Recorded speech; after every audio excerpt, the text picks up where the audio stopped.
Le président de transition Mohamed Idriss Déby Itno se trouve depuis le 23 janvier à Moscou en Russie. Son tête-à-tête avec son homologue Vladimir Poutine fait grand bruit en N'Djamena et ailleurs. Il sera aussi question dans ce journal de l'adoption du projet de loi organique portant attribution, organisation et fonctionnement du Conseil constitutionnel.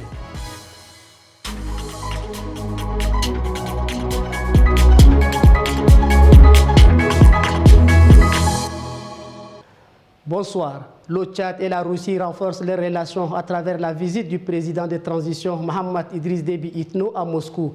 Des sujets d'ordre sécuritaire, humanitaire et bien d'autres ont été abordés par les deux chefs d'État lors de leur tête-à-tête. La présence du président de transition à Moscou est scriptée de près. Mais que pensent les citoyens tchadiens de cette visite? Rassom Mordim Leila et Ngeme Moussa. Poignée des mains, large sourire. C'est ainsi que le président de transition Mohamed Idriss Déby Itno s'est affiché aux côtés de son homologue russe, Vladimir Poutine. Une première apparition entre les deux hommes avec le but de renouer avec les accords de coopération bilatérale. Et dans les rues, les séjours du président de transition sont bien accueillis. Le Tchad, comme c'est un pays en voie de développement, on ne peut pas être seulement un allié de la France, être seulement avec la France. Peut-être avec la Russie peut aussi faire mieux que la France. Peut-être que la France fera aussi mieux que la Russie. Donc on cherche là où basculer la tête et voir de mieux aller de l'avant. Sa visite, moi je ne trouve aucun mal dedans, je ne sais pas. Mais si peut-être ça va éveiller des soupçons parce que là il y a un souci entre l'Afrique et la France. Et que là maintenant il se trouve en Russie qui est l'ennemi aussi de la France. Donc c'est peut-être ça où on est en train de voir si c'est une manière de penser quitter la France pour la Russie, mais bon, dans tous les cas, on ne sait pas encore. Le tête-à-tête entre ces deux chefs d'État est scripté de près. D'un point de vue normal, il n'y a pas de problème à ce que le président de transition aille en Russie. Ça, d'un point de vue normal, et si c'est des problèmes, si c'est les besoins du Tchad qui sont échangés en termes de coopération avec les Russes, normalement, ça ne devrait pas poser de problème. Mais à la base, c'est que les choses ne sont pas comme ça. Vous voyez ? Et ce que nous craignons, c'est que la fragilité du pouvoir, malgré qu'on voit beaucoup d'armes et autres, ça ne veut rien dire. La fragilité du pouvoir, la fragilité de notre processus actuel de sortie de crise, ça invite à plus de prudence, à régler les problèmes les uns après les autres et non les éviter et les cumuler pour après provoquer une explosion où le pays se retrouve comme le Soudan, où chacun qui dispose d'une force taille une partie du territoire et on revient donc au Moyen-Âge. Ce n'est pas pour la première fois que le Tchad, colonie française, se rapproche de la Russie. Et ce dernier rapprochement se fait dans un contexte où des pays du Sahel font face à des crises politiques. Au Conseil national de transition, la ministre secrétaire générale du gouvernement était face aux conseillers nationaux pour défendre le projet de loi organique portant attribution, organisation et fonctionnement du Conseil constitutionnel. Ce projet a fini par être adopté par les conseillers nationaux. Le point avec Bekoutou Junior et Naïndéam Sabre. Cet exercice qui a confronté les représentants du peuple à la ministre secrétaire générale du gouvernement a pour objectif d'examiner le projet de loi organique portant attribution, organisation et fonctionnement du Conseil constitutionnel. Un projet de loi initié dans le but de réhabiliter cette institution de l'État, pourtant supprimée en 2018 avec l'avènement de la 4e République. Le Conseil constitutionnel apparaît comme un maillon essentiel. C'est pourquoi le projet de loi portant attribution, organisation et fonctionnement du Conseil constitutionnel fait partie des tout premiers textes que le gouvernement soumet au Conseil national de transition après l'adoption de la nouvelle Constitution. Honorable Président du Conseil national de transition, Mesdames et Messieurs les conseillers nationaux, le Conseil constitutionnel, de par sa mission, est l'une des institutions clés de mise en œuvre de la transition. Outre ses attributions traditionnelles, le Conseil constitutionnel connaît du contentieux des élections présidentielles, législatives et sénatoriales. Dans sa forme, le projet comporte 7 chapitres couvrant les dispositions générales, les attributions, l'organisation et la composition, les immunités et les incompatibilités, le fonctionnement, la procédure devant le Conseil constitutionnel, ainsi que les dispositions diverses et finales. Après les critiques et les orientations des conseillers nationaux, le projet est finalement adopté à 162 voix pour, 3 contre, 2 abstentions et 5 non-votants.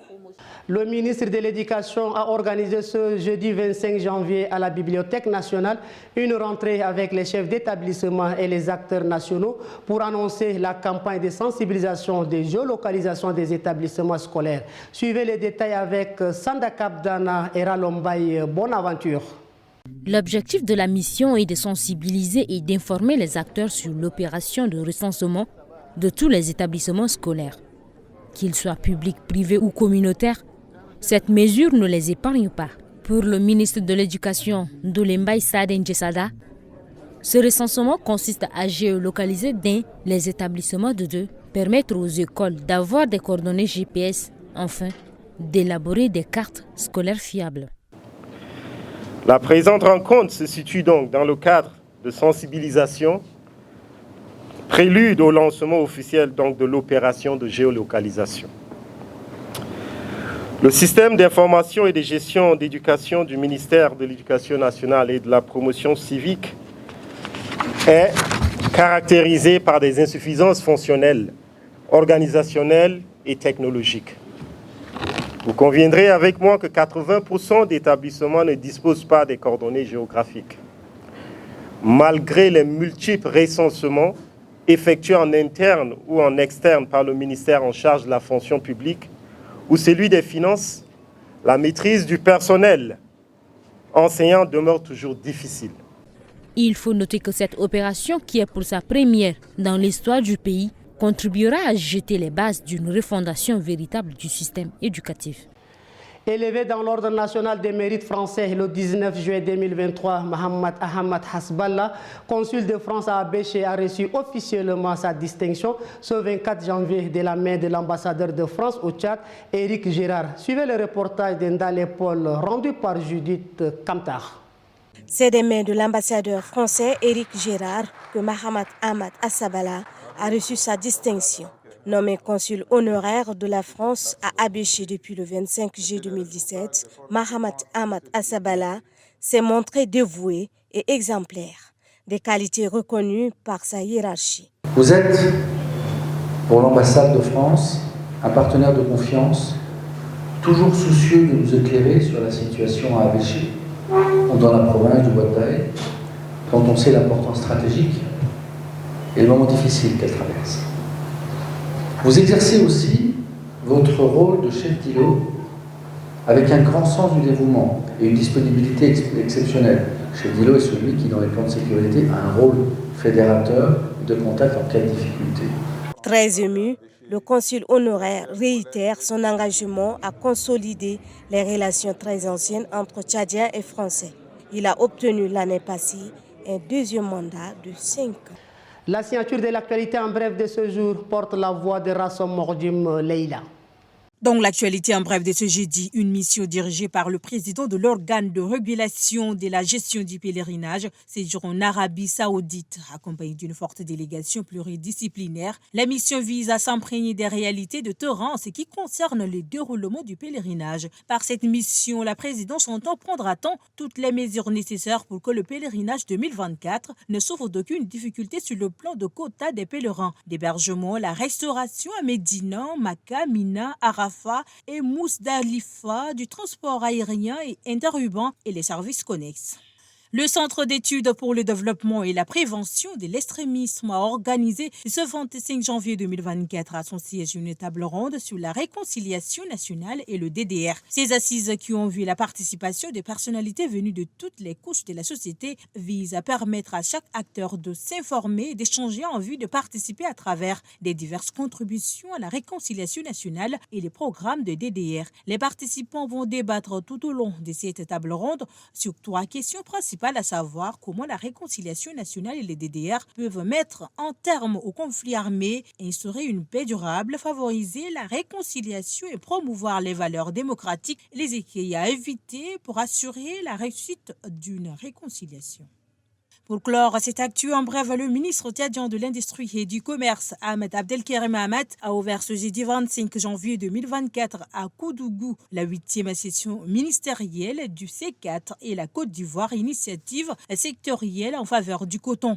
D'après le service de communication du ministère de l'Industrie et du Commerce, le Tchad assure la présidence du groupe des pays membres de l'initiative sectorielle en faveur du coton regroupant le Bénin, le Burkina Faso, le Mali, le Tchad et la Côte d'Ivoire. La présidence tchadienne du C4 est placée sous les signes de l'action, du volontarisme et de l'optimisme, poursuit le communiqué. Le Tchad s'est déjà engagé dans une dynamique positive en ce qui concerne la véritable place du coton africain sur la scène commerciale multilatérale et continue par lui donner plus de visibilité, et ce malgré un contexte difficile. Toujours ou presque dans nos plats, le haricot est comme aliment complet, très conseillé par des experts. Quels sont les bienfaits? La réponse dans ce reportage proposé par Ngueme Moussa et Julia Boya. Ce plat, les enfants de Kemdigui en raffolent et leur mère le prépare presque quotidiennement depuis des années. Elle et le haricot, c'est une histoire d'amour. Je donne le haricot aux enfants et ils aiment trop ça. Quand ils mangent le haricot, ça leur donne de la force. Notre papa nous disait souvent que le haricot est très important dans la ration alimentaire. Riche en vitamines, en manganèse, en zinc, en cuivre, en sélénium, en bore, en fluor, il est vivement conseillé par les spécialistes. Ce sont d'abord les aliments qui sont produits localement et qui sont importants pour tout le monde. Pourquoi? Parce que le haricot, dans un premier lieu, est un aliment qui est riche d'abord en protéines. Et comme vous le savez, les protéines servent la croissance de l'organisme. De ce fait, le haricot est important. Et au-delà du protéine que le haricot possède, le haricot est aussi riche en fibres. Le haricot est aussi riche en micronutriments qui sont aussi importants pour la protection. Au Tchad, le haricot est plus consommé par la classe moyenne ou pauvre. L'opérateur de téléphonie mobile Move Africa et la banque UBA Tchad ont procédé ce 25 janvier au lancement officiel du service de connexion UBA Move Money. C'est au cours d'une cérémonie organisée par ces institutions en N'Djamena, Nguena Ondoum Sentia et Boyom Krios. Ils sont désormais liés. Il s'agit de Move Africa et la banque UBA Tchad, et c'est à travers le service des transactions Move Money. C'est un service qui permet de jumeler son compte bancaire UBA à celui de Move Money. Cette initiative a pour objectif de redynamiser les services de ces deux entreprises. Nos deux entités se sont en effet mises ensemble dans le but d'améliorer l'accès à l'utilisation des services bancaires depuis le téléphone mobile de l'abonné, et cela quelle que soit sa situation géographique, tant qu'il a accès à son menu Move Money. Avec ce service, votre compte bancaire devient désormais mobile. En l'activant, vous faites de votre téléphone votre banque. Au-delà de cette connexion, ces organisations offrent plus d'avantages aux clients. Par exemple, effectuer des transferts Move Money vers le compte UBA et vice-versa, et recharger sa carte prépayée via Move Money.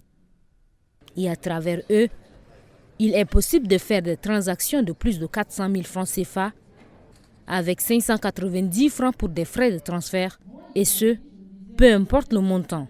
Ce produit révolutionnaire représente une étape significative dans notre engagement en faveur de la transformation digitale et de l'inclusion financière au Tchad.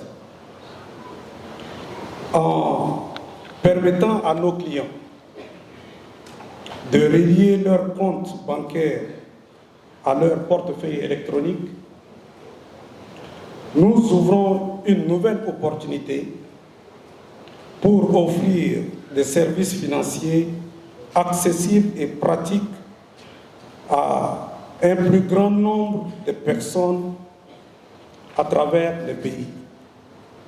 Il suffit d'avoir un compte UBA et Move Money pour profiter de cette connexion. et c'est la toute première au Tchad.